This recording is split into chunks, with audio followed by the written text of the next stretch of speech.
వస్త్రం అంటే మన దగ్గర కూడా ఉన్నాయి కదా, భారత్ దగ్గర కూడా ఉన్నాయి అణుబాంబులు. మన దగ్గర నాకు తెలుసు హైడ్రోజన్ బాంబులు కూడా ఉన్నాయి. సో భారత్ రియాక్షన్ ఏ రకంగా ఉండొచ్చు? ఒకటండి, భారతదేశం ఈ విషయంలో ఏంటంటే భారతదేశం న్యూక్లియర్ డాక్ట్రిన్ అనేది ఒకటి ఉంటుంది, అణు విధానం, భారత అణు విధానం ఉంటుంది. అదేవిధంగా పాకిస్తాన్ అణు విధానం ఉంటుంది. భారత అణు విధానం ప్రకారం ఏంటంటే first important no first use policy. అంటే ఎదుటివాడు కెమికల్ బాంబ్స్ కానీ బయోలాజికల్ బాంబ్స్ కానీ అణ్వాయుధాల పరంగా భారతదేశం మీద వేస్తేనే భారత అణ్వాయుధాన్ని ప్రయోగిస్తుంది, అంతేగాని ముందస్తుగా ప్రయోగించదు. This is what the no first use policy. వేరే పాకిస్తాన్కి అలాంటిది లేదు, మేము ముందే వేస్తామంటారు వాళ్ళకి, ఎందుకంటే దిక్కు లేదు కాబట్టి. భారతకు అణ్వాయుధం ఉపయోగించవలసిన అవసరం లేదు కాబట్టి ఏ దేశం మీద కూడా ఇది ఈ అణ్వాయుధ విధానమే ఇది నిర్ధారిస్తుంది.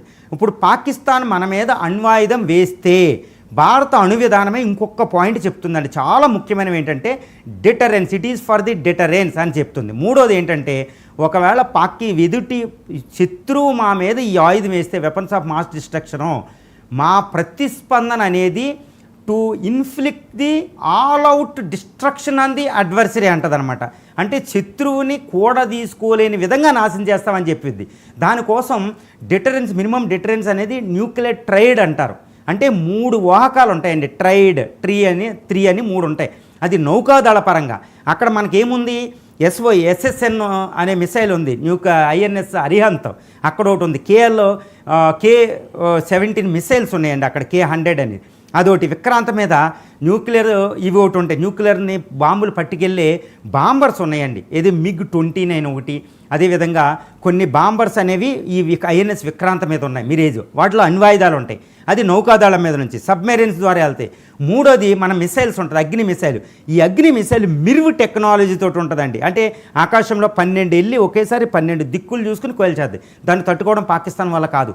ఎయిర్ ఫోర్స్ రఫేల్ ఉన్నాయి, దాన్ని తట్టుకోవడం వాళ్ళ రాడార్ వ్యవస్థకు పనిచేయదు. ఇప్పుడు లాహోర్ దగ్గర పాడైపోయింది. అంటే ఒకవేళ పాకిస్తాన్ న్యూక్లియర్ వెపన్ భారతదేశం మీద ప్రయోగించగలిగితే భారతదేశం ప్రతిస్పందన ఎలా ఉంటుందంటే పాకిస్తాన్ భూమండల పటంలో ఉండదు.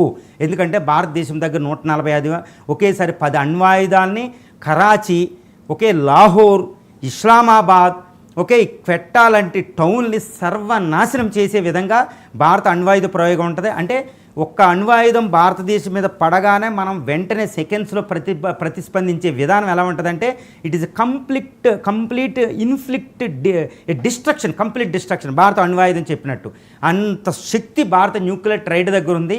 ఇది ప్రపంచ స్థాయి అధునాతనం కాబట్టి ఇంకా పాకిస్తాన్ అనేది భూమండలం మీద ఉండకుండా భారత అణ్వాయుధాలు ఉంటాయి. కానీ ఈ అణ్వాయుధాలు ప్రయోగించేటప్పుడు భారత సరిహద్దు దగ్గర ఉన్న సిటీలని లాహోర్ లాంటిది కొట్టదు, అది మన మీద ప్రభావం ఉంటుంది.